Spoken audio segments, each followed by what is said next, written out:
expert in business, Jon Baker. Jon Baker. Jon Baker.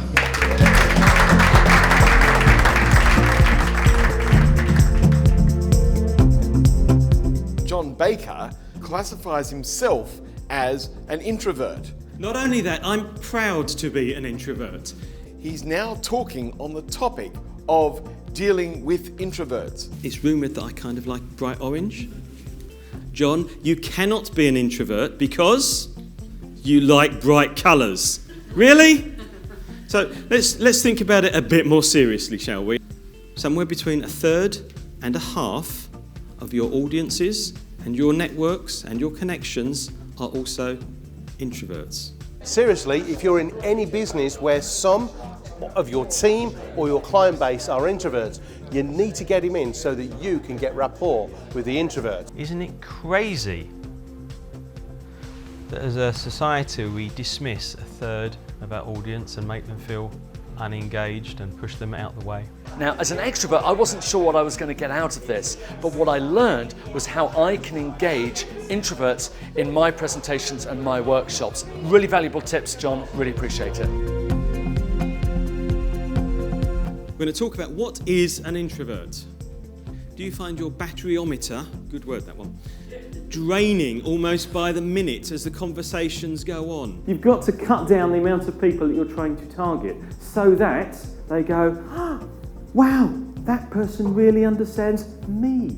It gave me so much insight into introverts. A third of the audience that I'm speaking to are introverts, and to really think about what makes them tick, how I can engage with those people. Are you a private kind of person? Score 1. Or do you let it all hang out there? Score 5.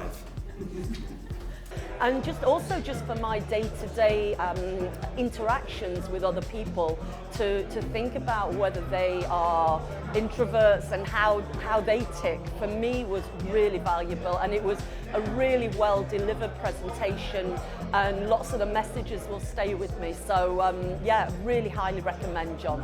If you're an introvert, you might actually quite like to know the fact that there are other people like you around, like me. You might recognise some of the things that I talk about and go, hey, because sometimes knowing that there is somebody else that feels the same way is all it needs to actually take a big step upwards. So I will be sharing some of the strategies from the introverts that I have interviewed on things that have helped them to get through. So we're going to talk about drugs in a minute.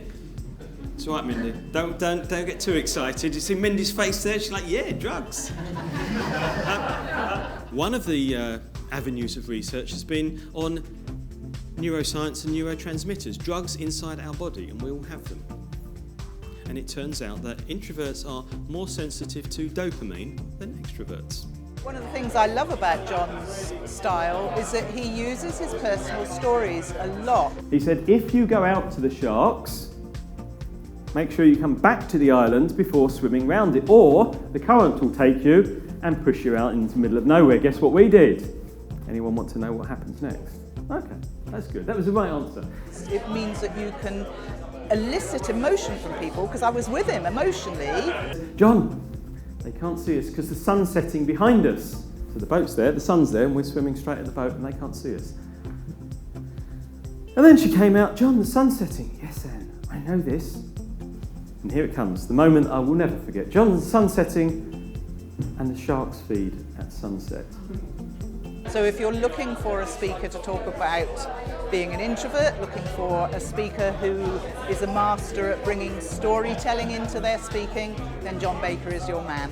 I really didn't understand much about introverts before, but I've been really impressed and discovered an awful lot about how you can lose 30% of production by not motivating the right people in the right way. So my final question to you, how will you activate your introverts?